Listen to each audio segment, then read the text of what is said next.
Hello guys, നമ്മൾ just ഒന്ന് ടെറസിൽ വന്നേക്കണേ കേട്ടോ. നമ്മളിപ്പോൾ എന്താ പറയുക, വെറുതെ ഒരു റിലാക്സേഷൻ അത്രേ ഉള്ളൂ. നമ്മളിത് ഇങ്ങനൊരു ഫയലായിരിക്കും സെറ്റാക്കുക നമ്മൾ നഴ്സിങ്ങിൽ എൻഡ്, അതായത് ഓരോ സെമസ്റ്ററിൻ്റെ അവസാനം. ഈ കാരണം ഇത്ര അസൈൻമെൻറ്റ്സ് എനിക്ക് വെക്കാൻ പറ്റില്ല, ഫയൽ ചെയ്യാൻ പറ്റില്ല. കാരണം നമ്മളെ കൊണ്ട് ഒരുപാട് അസൈൻമെൻറ്റ്സ് ചെയ്യിപ്പിക്കും.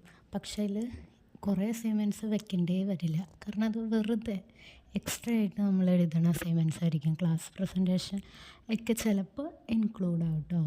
അതിൽ ഈ ഫയലിൽ ആകെ ഇത്ര അസൈൻമെൻറ്റ്സാണ് ഞാൻ വയ്ക്കുക. ഇതായിരിക്കും ഫയൽ ചെയ്യുക, എക്സ്റ്റേണൽ വന്ന് മാർക്കിടുക.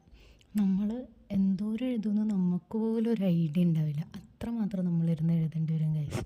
നമ്മൾ എഴുതി മടുക്കും. പഠിക്കണേക്കാൾ കൂടുതൽ എക്സാമിൻ്റെ തലേന്ന് വരെ നമ്മളിരുന്ന് എഴുതേണ്ടി വരും. ഒരു ലോഡ് A4 ഷീറ്റ് കൊണ്ടുവന്നാൽ ഇച്ചിരി ഉപകാരപ്രദമായിരിക്കും. നമ്മൾ ഈ സാധാരണ ഡ്രസ്സൊക്കെ കൊണ്ട് ആയിരിക്കും വരിക. പക്ഷേ അതല്ല കാര്യം. നമ്മൾ കുറേ A4 ഷീറ്റ് കൊണ്ടുവരണം, കളർ പെൻ കൊണ്ടുവരണം, പിന്നെ ക്രയോൺസ്. ഇതൊക്കെ നമുക്ക് ഭയങ്കര എസെൻഷ്യലാണ് നഴ്സിങ്ങിൽ. കാരണം ഇതൊക്കെ നമ്മൾ ചിലപ്പോൾ ഒരു 10 വരെയൊക്കെ ആയിരിക്കും യൂസ് ചെയ്തിട്ടുണ്ടാവുക. അത് പിന്നെ റീയൂസ് ചെയ്യണ ഈ ഒരു ടൈമിലായിരിക്കും. കാരണം നമുക്ക് ഒരുപാട് പ്രസൻറ്റേഷൻസ് ഉണ്ട്, അതെല്ലാം നമുക്ക് ചെയ്യേണ്ടത്. പിന്നെ ഏറ്റവും കഷ്ടപ്പാട് ഈ ബോർഡർ വരയ്ക്കുക. എന്തോരം ബോർഡർ നമ്മൾ വരയ്ക്കണം എന്നറിയോ? ബോർഡർ വരച്ച് തന്നെ നമ്മൾ മടുക്കും. അതൊക്കെയാണ് കേസ് ഈ നഴ്സിങ്ങിൻ്റെ ഒരവസ്ഥ. ബൈ. അപ്പോൾ ഓക്കെ, അടുത്ത വീഡിയോ കാണാം.